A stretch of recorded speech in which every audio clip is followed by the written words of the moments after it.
The sun hung low over Maple Drive, casting long shadows across the cracked pavement.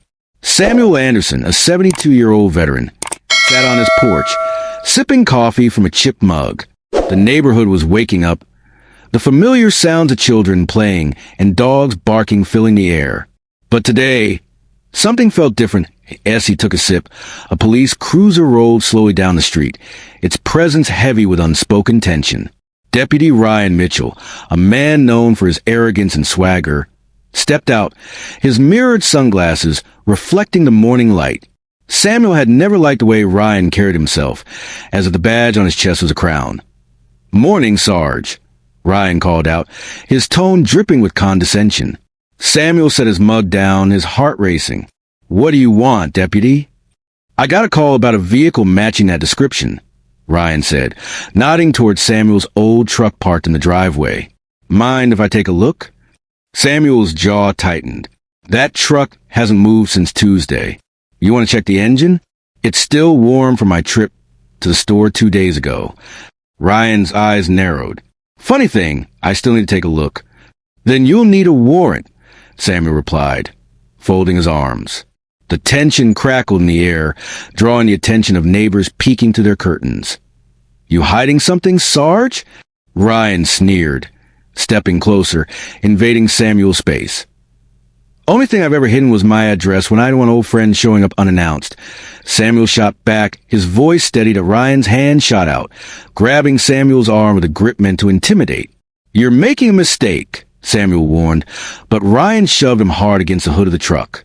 Pain exploded in Samuel's jaw as Ryan's fist connected, sending shock waves through his body. Gas erupted from the gathered neighbors, and a phone camera clicked, capturing the moment. Samuel's vision swam, but he held on to his dignity, refusing to back down. "Step away from Mr. Anderson." A voice sliced through the chaos. Mayor Jessica Taylor stood at the edge of the yard, her presence commanding. Dust clung to her flats, and the summer sun caught in her hazel eyes. Ryan hesitated, his grip loosening. "This is none of your business, Mayor." "It is now," she replied, her voice calm but firm. "Deputy Mitchell, hand over your body cam." Ryan's jaw tightened, but he complied, tossing the camera into her hands. She passed it to a staffer without a glance, then turned to Samuel. "Are you hurt?" "I'm standing, aren't I?" he replied, his voice low but resolute. "Sergeant Blake, get him to his porch. Document everything before medics arrive," Jessica ordered, her eyes never leaving Ryan as Sergeant Blake helped Samuel up the steps. Ryan remained rooted, the power he had wielded moments ago stripped away by the eyes of the community. Samuel sank into his worn wicker chair, the pain in his ribs a dull throb, but beneath it lay a growing resolve. The day had begun like any other, but now it was a turning point. Samuel had fought for his country, but this battle was different. It was for his dignity, for the respect he had earned over decades. As the sun dipped lower, the news of the incident spread like wildfire. By evening, the town square was filled with people holding signs demanding justice for Samuel. He stood at the front, flanked by Jessica, who spoke passionately about accountability and the need for change. "This isn't just about one man and one officer," she declared. "It's about the standards we accept from those in power. We will not tolerate violence as the first answer." The crowd erupted in applause, their voices rising in unity. Samuel felt a swell of pride, not just for himself, but for the community that had rallied around him. The inquiry into Ryan's actions began the next day, and Samuel was called to testify.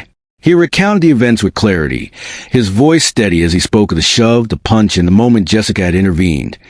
"Did you feel your life was in danger during this interaction?" the judge asked. "Not my life," Samuel replied, "but my dignity and where I come from. Sometimes that's the same thing." The room fell silent, the weight of his words hanging in the air. Witnesses corroborated his account, and the videos played, showing the truth of what happened. When Ryan took the stand, his bravado crumbled under scrutiny. The investigator pressed him about previous complaints of excessive force, and the cracks in his confidence widened.